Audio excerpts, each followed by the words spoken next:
What do you know this noon?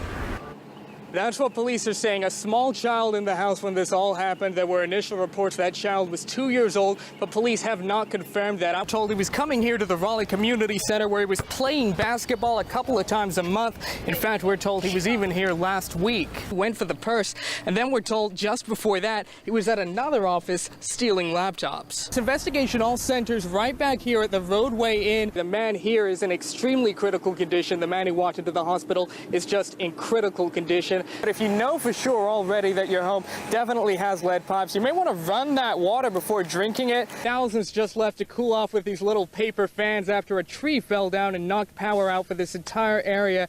I want to show you that tree. It's right there in the roof of this home. When it came down, it actually knocked down the power line here. That line's still running through this guy's yard. We've seen crews on scene all day trying to find a fix for this, but for those who live here, that fix can't come soon enough. Yeah, it was a pretty wild morning, guys. Police say they arrived here around 10 o'clock this morning. They discovered 40-year-old Dedrick Meadows had been shot in the stomach right outside this gas station here. Fire department tells us that little girl's grandmother was sitting in the back seat trying to change that little girl's diaper. Her keys were inside the car when somehow the door accidentally got shut. That little baby girl locked inside. Baby was crying, busting the heat, and somebody came and busted the window. Witnesses describe a frantic scene outside the Burlington Coat Factory on Winchester Road this afternoon. Yo, put me on camera. After fire crews had to bust out a window on this car to rescue the baby girl you see sitting in the back. Looked scared and, you know, wanted her mom. The girl's grandmother, firefighters say, accidentally locked her inside this car while changing her diaper. Brandy Montgomery was working at a nearby store when she came out around 4 to find the girl in the care of first responders. They were taking really good care of her, you know, so I think she was fine. They just said she was okay. But not everyone can be okay. Not with heat indexes in the triple digits. He just got to him. He just fell. Across town in Fraser, an MLGW worker collapsed from heat exhaustion yesterday and had to be rushed to the hospital. He was just sweat. They're full of sweat. And they kept putting water on him, giving him the fluids and stuff. We found plenty of landscapers out in the heat today, cutting grass in between water breaks. It's always hot in Memphis, so you do what you do. You put a hat on, you drink a lot of drinks. The heat didn't stop these kids from moving ahead with a big football tournament in East Memphis. I didn't want to play football. I don't really care about the weather, really. But even they know to play it smart. We don't have to play without the equipment because we might pass out. Real concerns, even more real, after what some saw firsthand today. I can't imagine being left in a car with no windows down, no air. And back out live tonight at that Burlington Coat Factory in Hickory Hill, the fire department tells us that little girl's doing just fine. No word if her grandmother will be facing charges. Reporting live tonight in Hickory Hill, Luke Jones, WREG News Channel 3. Adriana Burden showed us the gaping hole under her bathroom sink. A snake can come in there and attack us. And all the grime around the windows. Look at all this mold right here, over there. I mean, you could just see outside. After 2.5 years in this Sardis trailer, Burden says she just can't live like this anymore.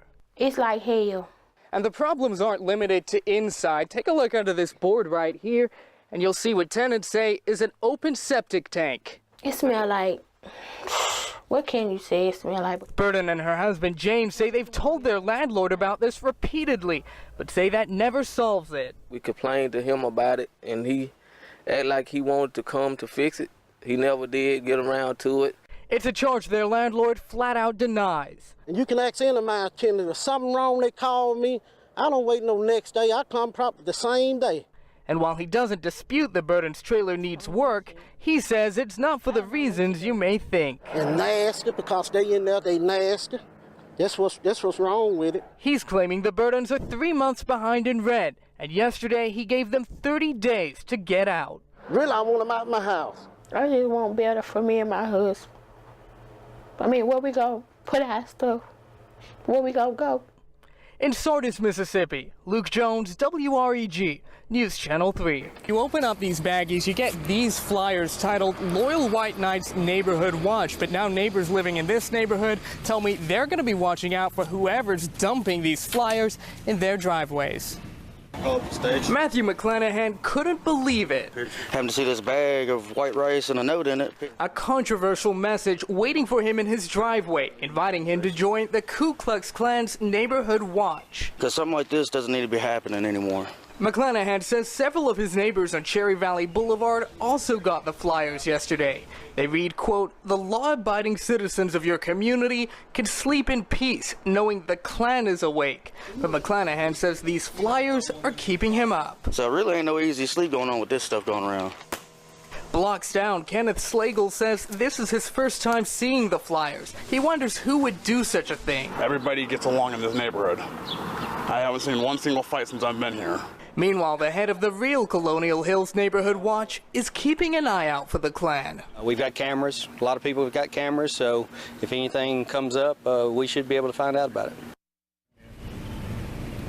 And here's a good look at that flyer once again. Now, I spoke to a man online. He says his surveillance cameras may have actually captured this. He tells us he's going to be looking into that for us. Meanwhile, we reached out to South Haven Police. They tell us this happens about once a year, and they say more than likely it's just someone trying to get attention. Live in South Haven, Luke Jones, WREG, News Channel 3. Thank you, Luke.